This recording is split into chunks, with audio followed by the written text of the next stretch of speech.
Hi viewers, welcome to our channel. ప్రస్తుతం మనతో ఉన్నారు వైఎస్ఆర్సీపీ రాష్ట్ర అధికార ప్రతినిధి కారుమూరి వెంకటరెడ్డి గారు. నమస్తే సార్. నమస్తే అండి.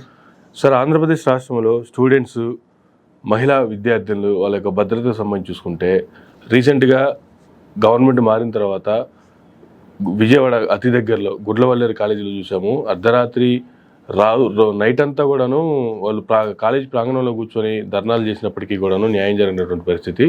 ఫైనల్గా విద్యాశాఖ మంత్రి గారు మాట్లాడినటువంటి మాటలు మీడియా వాళ్ళు క్వశ్చన్ చేస్తే కూడా మీ దగ్గర ఉన్న ఆధారాలు ఉంటే తీసుకురండి, యాక్షన్ తీసుకుంటాము అనేటువంటి రిటర్న్లో కౌంటర్లు వేసినటువంటి పరిస్థితి. వాళ్ళకి న్యాయం చేసింది పోగా ఇప్పుడు మరలా అనంతపురంలో కూడా సేమ్ అటువంటి పరిస్థితే. బాత్రూంలో తొంగి చూస్తున్నారు. అసలు విద్యార్థుల భవిష్యత్తుకి భద్రత లేదా రాష్ట్రంలో? అసలు ఏం జరుగుతుంది? ఇంత జరుగుతున్నా కూడా ఎందుకు ఆ భద్రత విషయంలో చర్యలు తీసుకోవట్లేదు అంటే ఏం చెప్తారు సార్? ఇప్పుడు దాదాపుగా 9 నెలలుగా మనం చూస్తూ ఉన్నాం. ఎక్కడో చోట ఏదో ఒక సంఘటన. ఇటు మచ్చుమర్రిలో 9 ఏళ్ల అమ్మాయిని అత్యాచారం చేసి హత్య చేస్తే ఇప్పటికీ శవం దొరకనటువంటి పరిస్థితి. శవం దొరకలే, 8 నెలలు అయింది, శవం దొరకనటువంటి పరిస్థితి. మన గుడ్లవల్లేరు ఇంజనీరింగ్ కాలేజీలో 300 మంది ఏదైతే విద్యార్థులకు సంబంధించినటువంటి ఇంజనీరింగ్ విద్యార్థులకు సంబంధించినటువంటి ఇది బాత్రూంలో సీసీ కెమెరాలు పెట్టి ఏదైతే అవన్నీ తీశారు, వీడియోస్ తీశారు అనే దాని మీద అక్కడ ఉన్నటువంటి విద్యార్థులు చేసినటువంటి ఆందోళన పెద్ద ఎత్తున. ఎందుకంటే అది ఒక private engineering college, Telugu Desam party నాయకుడికి సంబంధించినటువంటి ఇంజనీరింగ్ కాలేజ్. దాంట్లో తెలుగుదేశం పార్టీ నాయకుడు కూతురే వీటన్నిటికి చేసింది అనేది కూడా వచ్చింది మనకి. అమ్మని కూడా ఏ విధంగా బయటికి తీసుకెళ్లారు, సెక్యూరిటీ ఎలా బయటకు తీసుకెళ్లారు చూసాం. తర్వాత ఏదో కమిటీ చేసామన్నారు. తర్వాత ఆ కమిటీ రిపోర్ట్ అసలు ఏం లేవు ఇక్కడ అని చెప్పి తేల్చేశారు. అంటే అంత దుర్మార్గంగా ఈ ప్రభుత్వం వ్యవహరిస్తుంది అంటానికి అదొక ఎగ్జాంపుల్.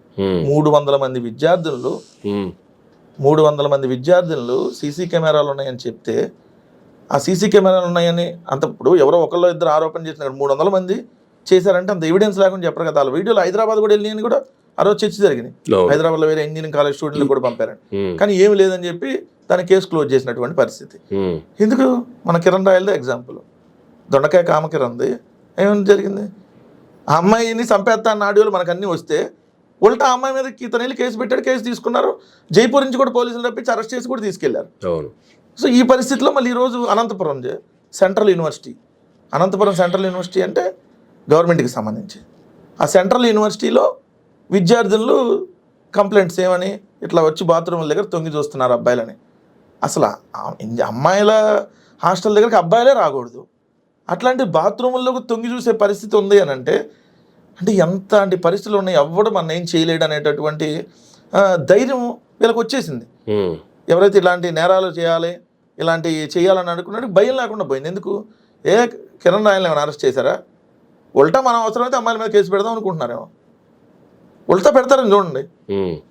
ఉల్టా వాళ్ళే చూసారని కూడా పెట్టినా కూడా ఆశ్చర్యం లేదు. అంత దుర్మార్గంగా తయారయ్యారు, అంత నీచంగా తయారయ్యారు. సో ఈ రాష్ట్రంలో రోజు రోజుకి శాంతి భద్రతలు అనేది దిగజారిపోతూ ఉన్నాయి. మహిళలు ఇంట్లో ఉన్న రక్షణ లేదు, ఇంటికి వచ్చి దాడులు చేస్తున్నారు. మొన్నటికి మనం చూసాం కదా అనంతపురంలో, సరే అన్నమయ్య జిల్లా అనుకుంటా కదా, తెలుగుదేశం పార్టీ నాయకుడు అమ్మాయి మీద యాసిడ్ దాగిపించి అమ్మాయిని కత్తిపెట్టి నరికినటువంటి పరిస్థితి. ఎక్కడికక్కడ ఇట్లాంటి ఇన్సిడెంట్స్.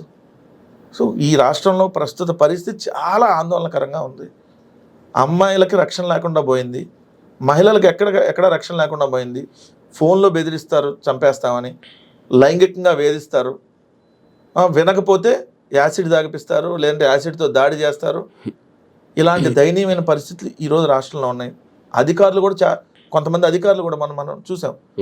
ఒక విఆర్ఓ నీకు రేషన్ కార్డు కావాలంటే నాది పెన్షన్ రేషన్ కార్డు రావాలంటే మీ కూతురుని పంపించన్నాడు. ఓ సిఐ చూసాం, ఓ మహిళ ఏదో కంప్లైంట్ ఇవ్వడానికి వస్తే లైంగికంగా ఆమె వేధించినటువంటిది, ఆమె వెళ్ళి ఎస్పీ కంప్లైంట్ చేశారు. సో ఎక్కడికక్కడ కోకొల్లలుగా జరుగుతూ ఉన్నాయి ఇన్సిడెంట్స్. సో పిల్లలకి రక్షణ లేదు ఈరోజు, ఏదో చదువుకునే ఆడపిల్లలకి లేదు. సో ఈరోజు ఉద్యోగం చేసుకునేటటువంటి మహిళలు కావచ్చు, లేదంటే ఈరోజు సొసైటీలో ఉన్నటువంటి ఏ మహిళకు కూడా రక్షణ లేకుండా ఈ ప్రభుత్వం ఇట్లాంటి అఘాయిత్యాలకు పాల్పడుతుంది. ఖచ్చితంగా వాళ్ళ మీద యాక్షన్ తీసుకొని ఏదైతే ఇలా చేశారో యాక్షన్ తీసుకుంటే కొన్నైనా తగ్గుతాయి. యాక్షన్ తీసుకోకుండా ఏం లేదని మీరు క్లోజ్ చేసేస్తే గుడ్లవల్లేరులో జరిగింది, వాళ్ళ అనంతపురం సెంట్రల్ యూనివర్సిటీలో జరిగింది. ఈ రోజు ఈ అంశం బయటకు వచ్చింది సార్. నిన్న చంద్రబాబు నాయుడు గారు చేసిన కామెంట్లు కూడా చూసాము. రాష్ట్రంలో గంజాయి, డ్రగ్స్ ఎక్కువైపోయినాయి, వీటిని అరికట్టాలి అంటే పేరెంట్స్ ఇంటి దగ్గర కూర్చొని మీ కుటుంబంలో మీ పిల్లలకి మీరు జాగ్రత్తలు చెప్పుకుంటేనే ఇవన్నీ అరికట్టబడతాయి. అంటే రాష్ట్ర ప్రభుత్వం చేసేది చేయాల్సింది ఏమీ లేదు, మీ పిల్లలకి మీరే జాగ్రత్త చెప్పుకోండి అని చెప్పి దీనికి హింట్లు ఇవ్వటమా?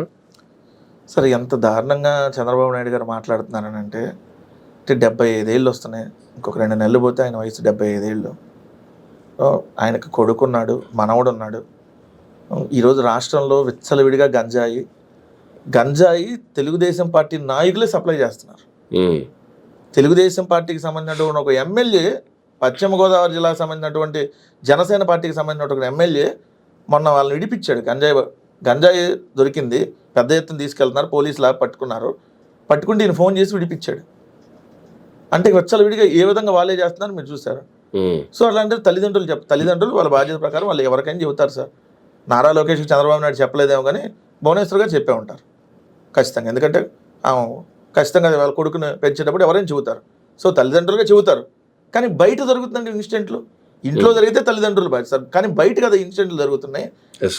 బయట కదా, మీరు గంజాయి అమ్మకపోతే వాళ్ళకి గంజాయి దొరకదు కదా, మీరు స్కూల్ పక్కన మద్యం అమ్మకపోతే వాళ్ళకి మద్యం దొరకదు కదా, మీరు కిరాణా కొట్టులో మద్యం అమ్మకపోతే వాళ్ళకి దొరకదు కదా, మరి మీరు కదా అమ్మిస్తుంది.